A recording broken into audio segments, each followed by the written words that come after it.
Larry, thank you so much for coming on and talking with us today. You're building an incredible platform with Envoy all around the future of work, the future of the workplace. And great timing, by the way, because there's all this discussion of like, hey, should we do hybrid? Should we do in person? Should we do all remote? And I think the platform that you've built here is quite interesting, that kind of lets people manage no matter what they decide there. But can you explain what Envoy is, how you came up with it, and kind of maybe we start there. Yeah, absolutely. And absolutely, thanks for having me. I mean, I'm really excited to talk about workplaces and where they're going and the future of work. This stuff is changing so quickly. And honestly, as somebody that's just like into companies and company building, it's kind of a different world these days, and things are changing really fast. And even at the size that we're at, which is like 250 people or something, it's a lot of change all the time. But hey, we're trying to stay ahead, and we're trying to do our best to really make this great. Yeah, it's unbelievable, man. So tell us the idea behind Envoy. Yeah, so I mean, okay, so what's going on is we've been around for roughly about 10 years now, and we started as what was essentially a visitor system. When people go into people's offices, there's oftentimes you need it for security, you need to have certain compliances.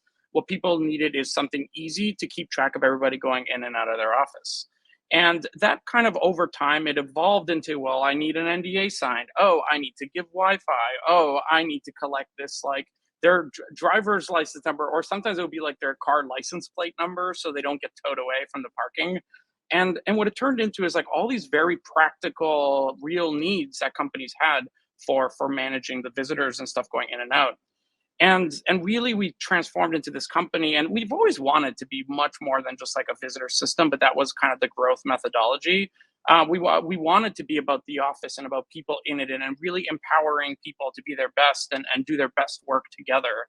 Mhm. And that's really what we want to do, but in the way where the office and the workplace of any type is the core to why it happens. So yeah, that's what we've been working on since the beginning.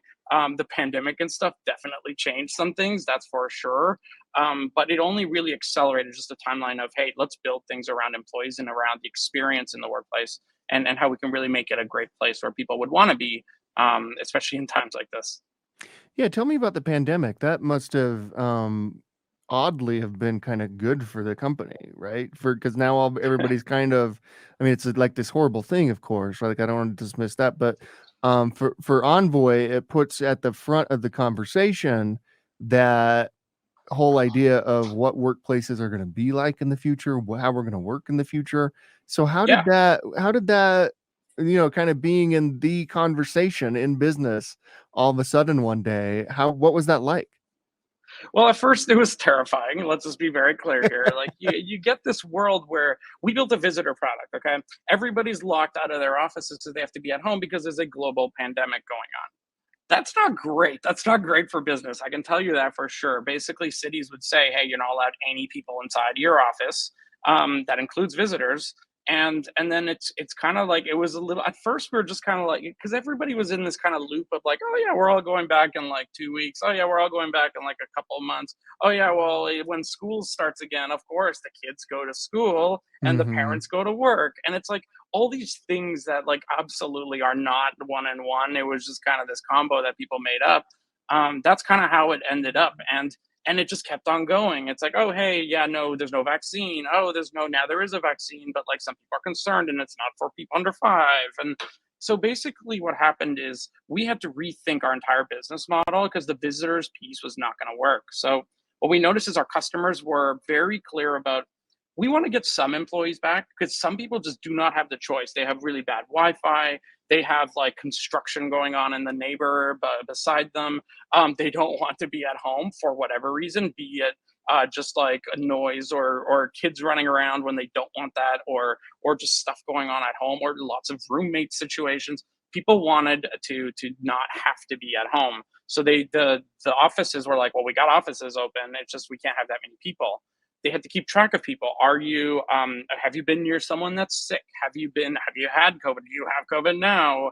And then if there's like an outbreak or something going on in their office, you wanted to know, all right, who was this person near? Who did they sit near? Which meeting rooms did they go to? And that's literally how our product suite started getting built. We built a desking product that was designed to know exact desks where people were going, but to get them separated from each other so they don't infect each other. And then there was like the meeting rooms, and if they went to a certain meeting room, we would like we have software to like keep track of that, and then it would get analytics and all that, but it's also useful for contact tracing if they were all in a meeting room together. So this is how the product suite kind of really got accelerated from what we wanted in the past, and now it's like, okay, this is like a whole suite. And then as the pandemic started ending and it was more about like, hey, people are now just hybrid work, and like now they need to schedule when are they coming together, and what are they doing together, should we have more food, should we have more parking, do we have a meeting room for all the people together. So the product suite kind of ended up in this place and is where it is today, where it's all about like the data, the analytics, the operations of multiple workplaces, because companies have way more offices now. And it's about how do we help support these companies that are very distributed now, very like different cultures in different places. Some offices aren't being used at all. Why do they pay for them? They should know that they're not being used at all. There isn't consistency in a lot of like, is this office actually being used? Like, are people in 2 to 3 days a week, or are they in 2 or 3 days a week? And people don't know. So companies are spending a lot of money on these things, and they don't know if they're getting the value from them and if the employees like it. And then when they want the employees in, is it actually happening, or do they is words like strongly recommended effective for bringing people in?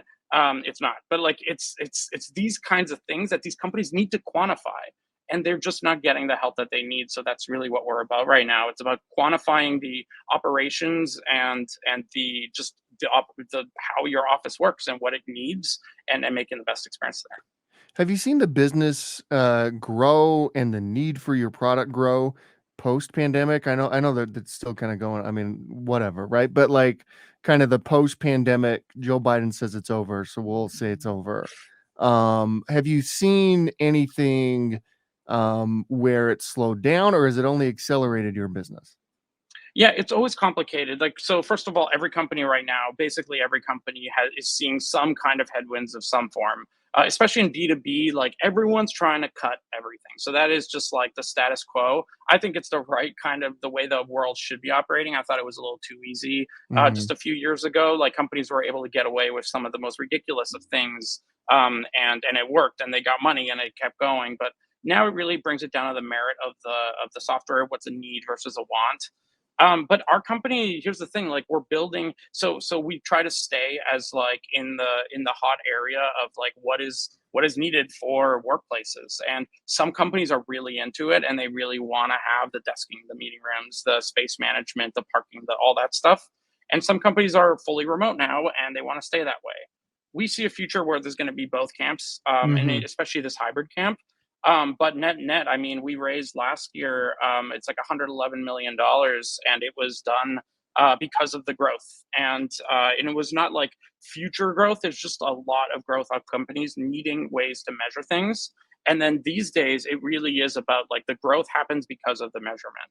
So I would say things are pretty good, but I would also say like I kind of wish this whole economy thing wasn't going on, as I think everyone does, because it really is making things a lot tougher. But we're getting adapted, and I think that that's the best part. Like, we're really getting good at what we do, versus before we could get away with a lot of very like halfway things that probably shouldn't have been successful but were. Now we got to be good at what we're doing. So I like that a lot, because it gets the most out of everyone, and then it especially includes myself.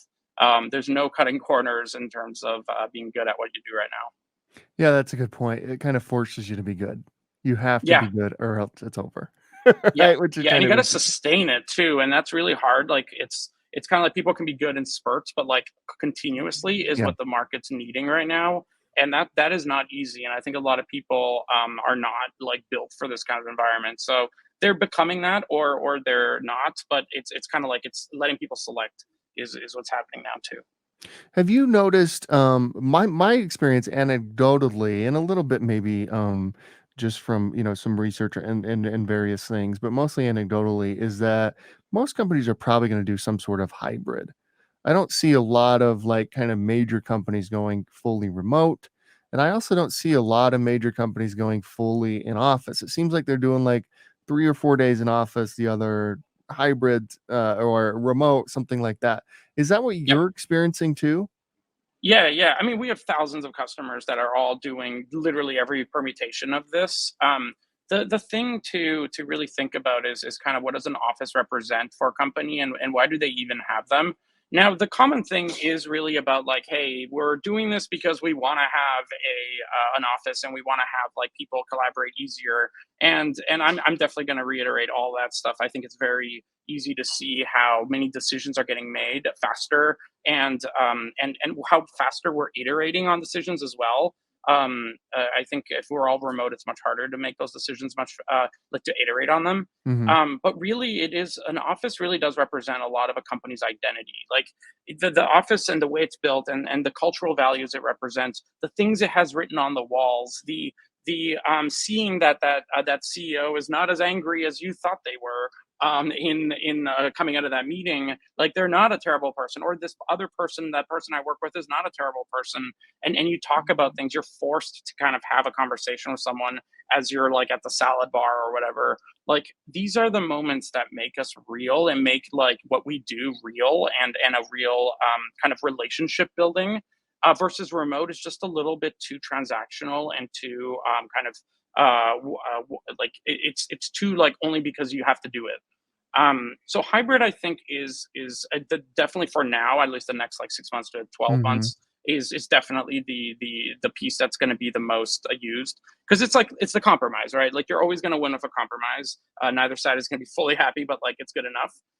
As companies do it more and more, like that 3 days will probably go to four, or maybe even five. Finance is really pushing on five. The companies that never left their office, they're still five and don't care. Like they're like, Yeah. yeah, we need people in here working on the assembly line. We need people in here working on the whatever. We need people in here with clients. Like we don't care if it's Friday or Monday. Like they just need to be in here. And I think that that's when you start thinking in that perspective of different industries, manufacturing, warehouses, that kind of stuff. You start realizing 60%. Fun fact: 60% of people never left the workplace in the pandemic.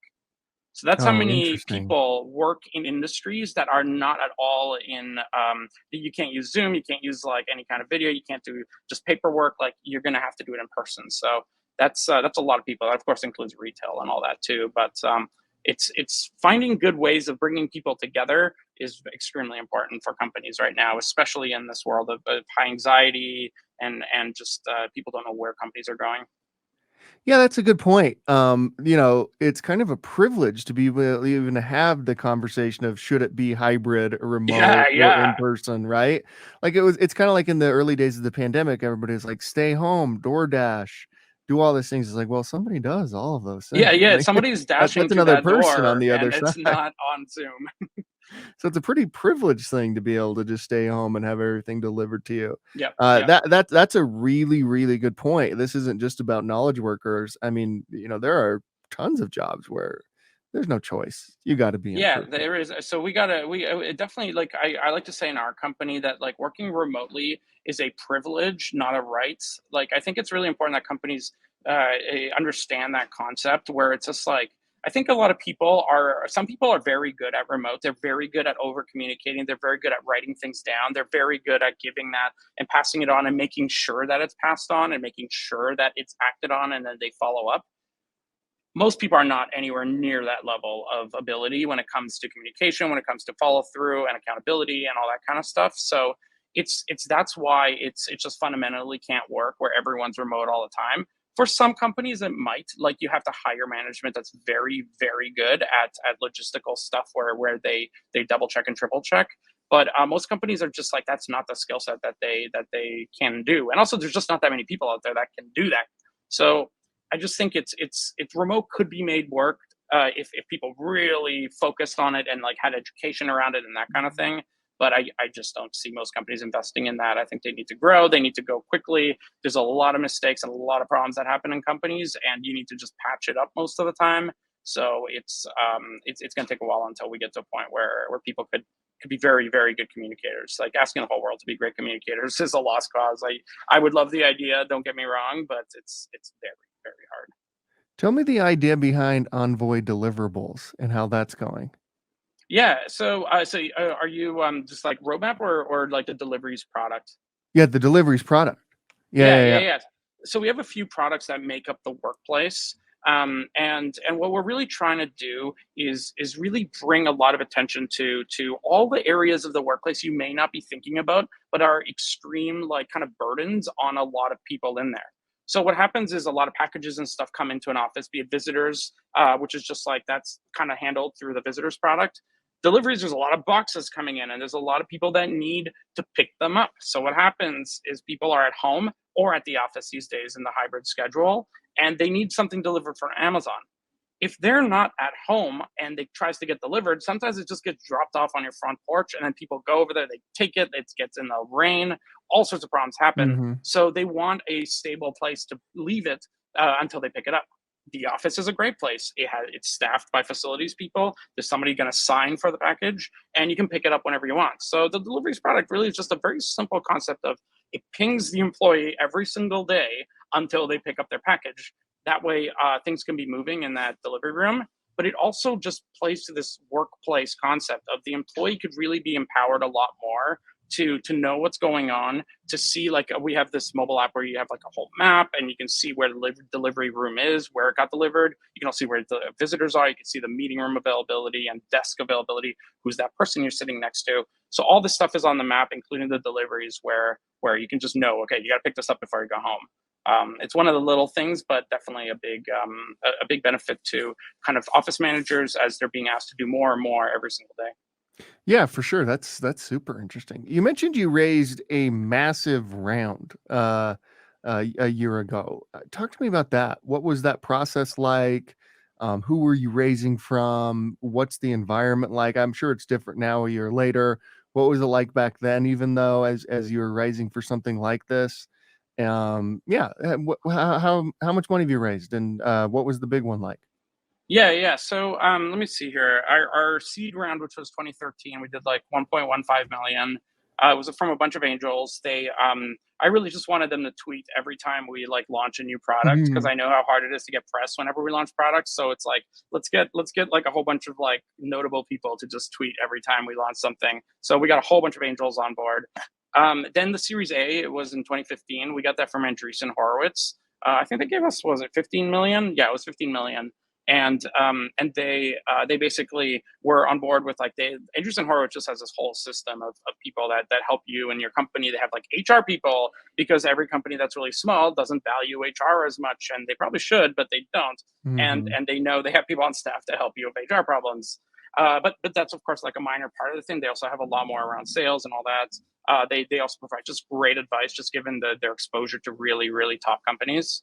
Then 2018 maybe it was, we did our Series B. That was from Menlo Ventures with Matt Murphy as our lead there, and he basically has just been just a game changer for us and my thinking and me honestly, like just thinking through a B2B SaaS problems and figuring things out and seeing the market dynamics and getting just thoughtful about sales and salespeople and marketing and the whole pipeline of like product development where it touches go to market. So we raised, that was like 30, 35 million or something like that we raised in the Series B. And then our most recent one you're asking about is it was 111 million from Brookfield. Now Brookfield Growth is the fund, and Brookfield is in like they are a massive real estate owner and operator. So they do Yeah. both of these, and so our whole thing with them is they know real estate and they know buildings and what they need and what kind of problems, especially when it comes to data and like analytics of what's going on. So that was a lot of money that was basically raised too. But they're very excited because also real estate, when we raised, like they were starting to see problems already. It was very clear that there were going to be problems. So what they did is they just want to invest in technologies that are going to change and help companies have more success in their space inside of their buildings. So we built a whole Connect problem a product with them, where it's around centralizing the visitor operations for all the tenants and the downstairs. And now we're expanding into building a whole community aspect there. You can do like carpooling and stuff. That's what we're trying to build, and door access integrations and all this stuff. So lots of really cool stuff going on there. But Brookfield's just been spectacular for market data on real estate and also the technologies. Real estate's very behind on Yeah. technology, like huge opportunities there, but also the people are very conservative when it comes to like trying out new technologies, even if it promises really great returns. It's a very like, this is how we've been doing it thing, and you got to get good at the pitch. You've got some name brand, cream of the crop investors, which is really cool. I'm sure that's super helpful. How do you think about public markets? Now, I'm not gonna ask if you're gonna IPO anytime soon or anything like that. No, you couldn't even say if you were. Would love to. But I would not, probably not in this market. No way. yeah. How do you think about it now? Because this market is weird. Like, does anybody go public anymore? How are you like, what do you do if you don't go public? Yeah, yeah. Well, so we have a lot of money, so we don't need to raise money through an IPO nor just fundraising. So we're good on that front. Yeah. We've been doing our version of year of efficiency or whatever Mark called it. But it is about right now, like how can companies be efficient and effective and stop being so wasteful in their growth? I think a lot of companies were growing at all costs is the Mhm. phrase, but like they were kind of not really measuring that either, and they realized that they didn't need to spend nearly that much to grow. So there's a lot of analysis and stuff being done there. Companies are going to just be way more efficient and effective in the way they operate. Like gone are the days where like you can just like kind of put somebody on something and then it grows like crazy and all this revenue comes in and like woohoo, we're awesome. Like you got to really work for it now, and I think that separator, that differentiator is extremely important. The companies that really focus on being effective and efficient but also like smart about how they grow, you're not going to grow your company by just focusing on like, hey, let's make sure like everything's like everyone's happy and everything's perfect.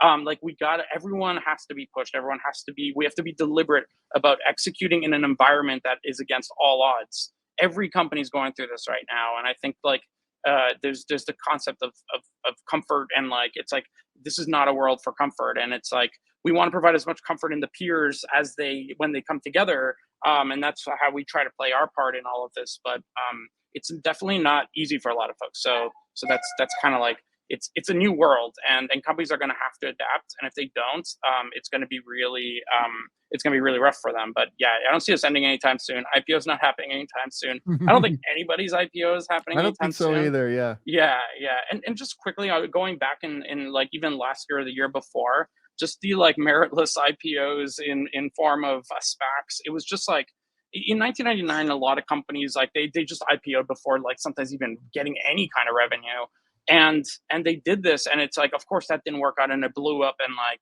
and then we went to what happened in 2000 2001. But if you look at 20, so we had the same thing happen again, except instead of it being called an IPO, it was called a SPAC. And these companies that were not mature nor predictable nor ready got pushed into going public. Everybody had the big moment, yay, this is the big success moment we've been waiting for. And it just destroyed the technology that was so innovative, so exciting, so had so much promise, because the business goals came in and they were too immature for that. I still think they're great companies and great people that did them, but it was just pushed too much to the big win. The financial win was too fast expected, and I think the market got what it deserved. But it does take a while to build companies, and we all have to do our best for a long time before the IPO. There's like an average of like 10 years or something before a company goes public. But yeah, that's the world we're in right now, and like Yeah. yeah, it's that's why no one's going public, because it's like they're freaked out based on what they saw in the last couple of years. When you were starting in 2013, obviously completely different world than where you're at now. How were you pitching this? How did you get the meetings with Andreessen, all those types of things? I think that might be interesting for some entrepreneurs or kind of early stage, Yeah, CEOs who may be, watching this or listening to it, just kinda how you did all that. yeah, yeah. It's unfortunate to say, but there is a lot of relationships that were leveraged as part of it. So I'm an engineer. I was an engineer since the beginning, and it's and these days the E stands for, I don't know, executive instead of engineering. But it's just really about like when I was at Google, and then I was at Twitter, and I was doing systems back in engineering, and one of the things that I had throughout my career is like people were like, hey. Um, This is really like, it's like, I like what you're doing. It's like, hey, if you ever start a company, let me know. That's like the common thing. That's why you want to be in Silicon Valley, because there's just a ton of angel investors who say that exact phrase. If you ever start something, just let me know. And then what you're supposed to do, which I did kind of, is write down everybody's name that has ever said that. And I was thinking really hard about whoever said that, like what were the circumstances. So I had different managers, different CEOs, different people that I'd talked to while I was at Google and Twitter. These are popular companies.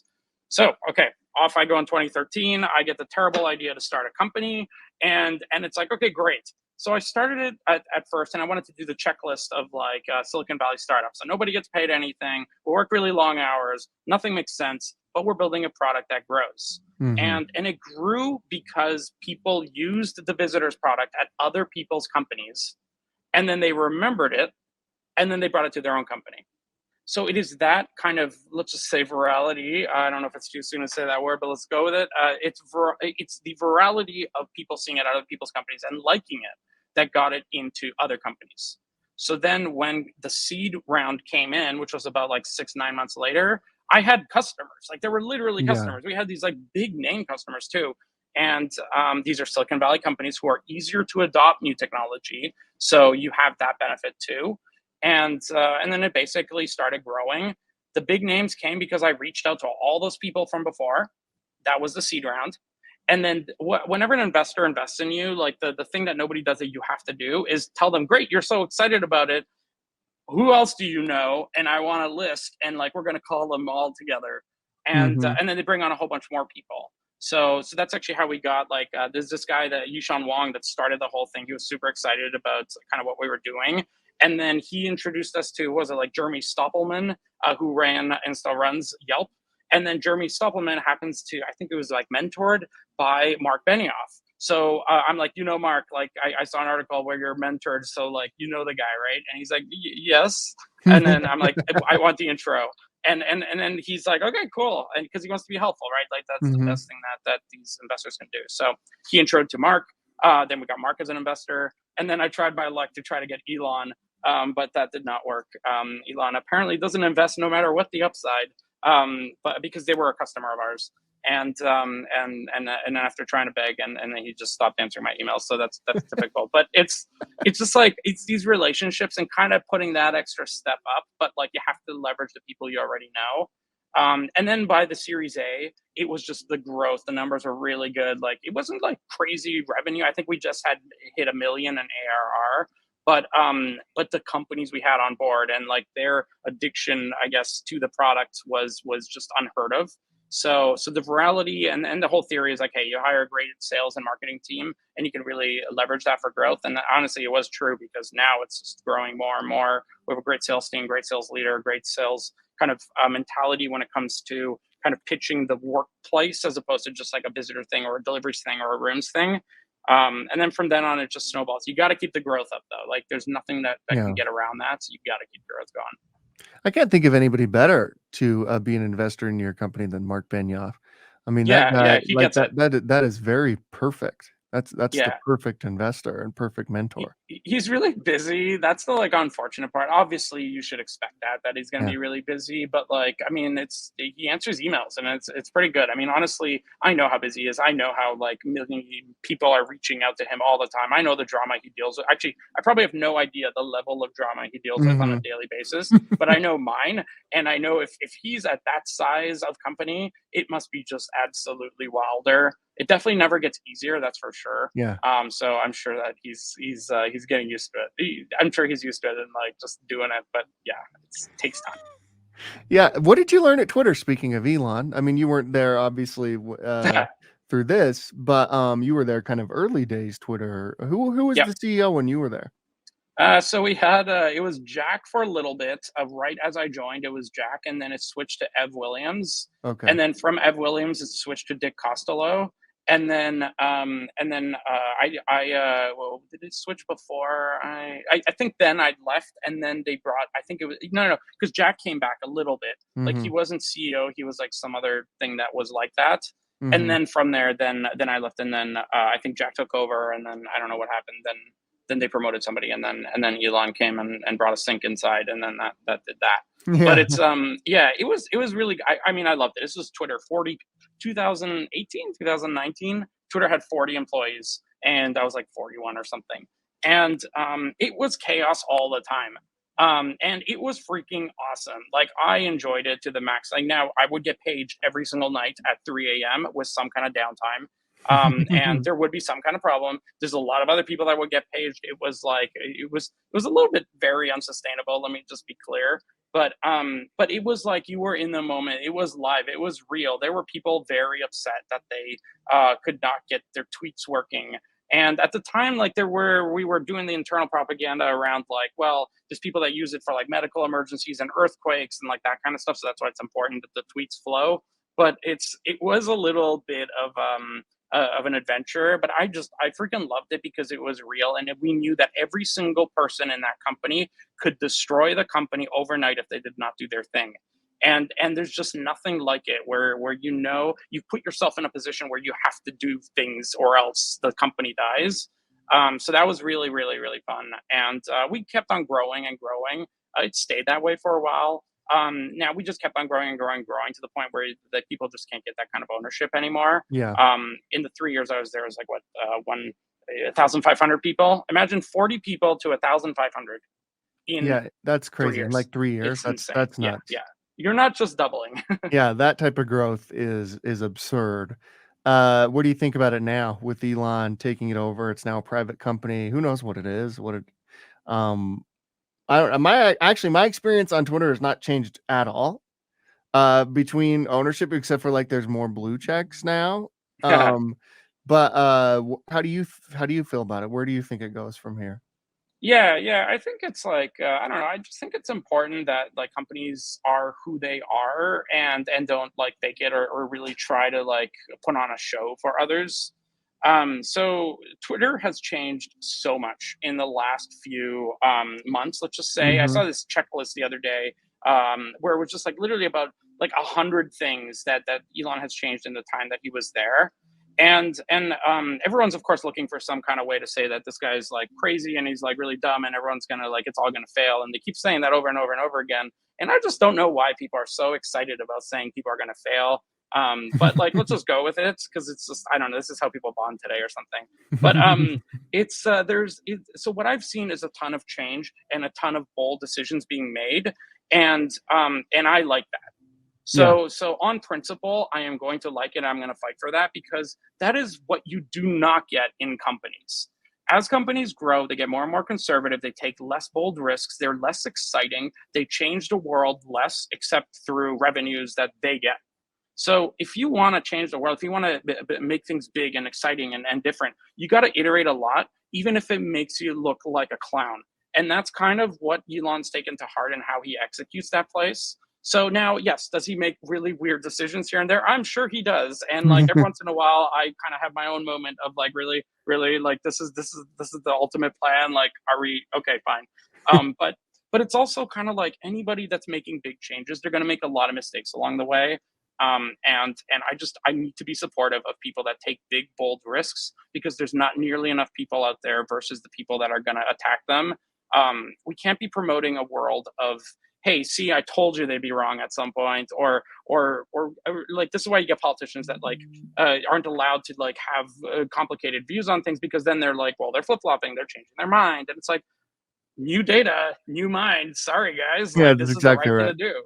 Yeah, so I don't know. I'm always going to be supportive of people that take big risks, no matter how just crazy it can appear. Do you think he set a tone in other companies and maybe a cultural shift in other companies when he, like, laid off as many people as he laid off and kind of showed the world and these companies that, "Hey, you can do quite a bit, at least as much as what you're currently doing with a lot less." Yeah, yeah. I mean, you're always gonna have this balance. Now they did have the existential kind of circumstances, so I think it's kind of like they had to. It is very interesting though to see that company operate with so much change, and they do have some problems today. Don't get me wrong; they Yeah, got plenty sure. of problems. But it's like amazing, right? 20% of people they used to have. What were the other 80% doing? And they were doing things, but the problem is that those 80% also wanted to do more, but it's very hard to organize so many people where everyone is as empowered as they could be. And that's really the issue. As companies get bigger and more complicated, people are not as empowered and not as organized, and you get in this world where you have to add like three people to do what one person could have. Yeah, I think it does speak to management. It does speak to like how to best manage. I think people that work under Elon work a lot, and I think they really enjoy what they work on, because if they did not, they would leave immediately because they work a lot. So it kind of self selects, and that is also part of it too. Going back to the comment I said earlier, companies need to choose who they want to be. So if you want to be a company that has people in the office, for example, you need to say that, and you need to be clear about it, and stop kidding everybody about how like, oh yeah, no, it's like we really want to just be mindful of everyone's everything, and it just doesn't work. These people are so confused as to what your company wants and what they want to do. Just be clear on it. You want people in 5 days a week? Great. You want people in 0 days? Great. Say that. You want people in 6 days? Freaking tell Mhm. them that, so they know to make their decisions about if that is the place for them. All this like strongly recommended and suggested and all this like kind of stuff that just confuses people like crazy, just like needs to stop. And our industry is so into the, like it's this is the exact industry our business is based in, and I really like it because it keeps companies real. And we're seeing so much success out of companies that are just super clear, and they're getting their workplace, they're measuring all the things, they know all of their different workplaces and how they're doing. And that is just so powerful to these companies. They can see that, hey, it's not everyone complaining, it's only like a little section, or it's not, or this office isn't used at all. And then they know, okay, maybe we don't need that office. I know the guy says, I don't know, it's between 2 to 3 days a week, but like, is there a baseline for that? Are they calibrated to other offices? So that's really what our stuff is about, and why I enjoy being in the space that we are. It causes a lot of drama, don't get me wrong, but it is very meaningful right now, the work that we're doing, and that's what gets me excited. What do you think of this whole idea of the Silicon Valley exodus? And, and actually Elon's kind of, at the forefront of that too, even though Twitter's still, in Silicon Valley, moving Tesla to Texas and things like that. What do you think? I mean, is there still the inherent value that there's always been, that you couldn't find anywhere else to starting a company in Silicon Valley? Or do you think it's actually, being distributed and you can do something very similar in places like Austin or Miami or Utah or wherever it is? You're always going to be able to do whatever you want wherever you want. It's just the battle is like, how much of an uphill battle are you willing to tolerate, and how much like you're always going to have downsides. Like it's like there's always going to be downsides to everything, and companies are surprisingly resilient. But you just have to spend more cycles in a different area that you otherwise don't have to. So I think Silicon Valley is still pretty good. I would not say it's excellent and spectacular, but I don't think any city right now is excellent and spectacular. Yeah. I think that it is about community building. It is about getting friends that are of the same role in other companies, and meeting as often as you can to talk about the issues and how you're all not just crazy. And it's just like this is happening in companies everywhere. I do think it's easier to get VC money around here. The people are here. The companies that ended up investing in us, they came to our office. We talked to a lot of people that were just like Zoom calls, because that's when everybody was raising like hundreds of millions of dollars over Zoom. And it was silly. Like I just can't, I don't know how these investors did any kind of diligence or anything with it. Just something about like, how in it are they? Yeah. So the ones that came to our office definitely, they were the ones that ended up bidding to invest. Um, yeah, so I think it's like there's that. It's kind of the ecosystem is like, you start a company, you grow in it, you like it has an exit, you make lots of money, you then start a company, you then build that company, it makes even more money. You now have an existential crisis about like, what do I do? I'll never be able to make them the same amount of money again, and it's like nothing's worth it anymore. And then you start really being real about like, no, it shouldn't be about the money, it should be about how you're changing the world. And then they turn into a VC, Yeah. and then that's when you then fund the companies that are starting, and that's the cycle. So I have no intention of being a VC. I could never have that many meetings and retain any kind of stability, because it's just too much. But it is, I massively respect the people that can have about 20 meetings every single day and 20 cups of coffee as well. So yeah, so I think it's easiest to get. It's kind of like if you're in a deal, let's just say a sales deal. between a company that is, say you want to buy some software. Uh-huh. One company is selling you software over Zoom or over email, and then the other company literally flies over to your office and they pitch it to you in person. You're going to choose the one that flew to your Yeah. office, and because you know that they care, you know that they just like spend a bunch of their time to come to you to sell their software to you. And it's like that is going to be the differentiator in a world of just kind of competition. The one that shows the most amount of effort, the one that kind of does the harder thing, is going to be the one that wins. And that's how our philosophy has been since the beginning, on just in person, and that's why we value it so much. We're like 100%, 1,000% actually, and like leverage in the workplace, and workplaces being great for people. Yeah, and I'm super proud of it, despite all of the pandemic like things that would never happen to us, but Yeah. did for sure, and we just kind of figured it out. Well, there's another thing that's disrupting everything, which is AI. And, how does AI change your industry and workplaces in particular? Yeah, I think AI is really about like AI leverages a lot of data. So first off, I want to say that AI is actually real, versus kind of the like I'm The not gonna blockchain? completely. It's yes, yes, exactly. You know exactly what I was gonna Web say. 3? Like it's actually like this is what people should have like quit their jobs and panicked over. It's AI, not this ridiculous thing that is. And don't get me wrong, I have a lot of money in crypto right now. However, I still think it is an absolute farce. Yep. It just needs to be about more than just money. And it's just like the inherentness of it needs to be bigger, and we're still waiting after all these years. But hey, maybe we're just gonna be late on it, and maybe I was wrong, maybe. But like, geez Louise, again, I do have a lot of money in it, so it's like a weird combo of like, Yeah, do yeah, you actually believe in it or not? yeah, You get to a point where like you kind of want to have all bets, but regardless, it is a bit like AI is really important because it is going to make life easier for the people that do something. In a workplace, it's all about the data that you feed the AI, and it's about how do you optimize that space the best. Why do you have 20 desks when there's only 3 people in that satellite office? mhm. Why do you have air conditioning running all night and all day when it could be just only during certain hours when people are in there or scheduled to be in there? Why do you have traffic that is it's just like all these different bits of data need to get analyzed continuously? And you can have humans do it, but they're not going to do it continuously.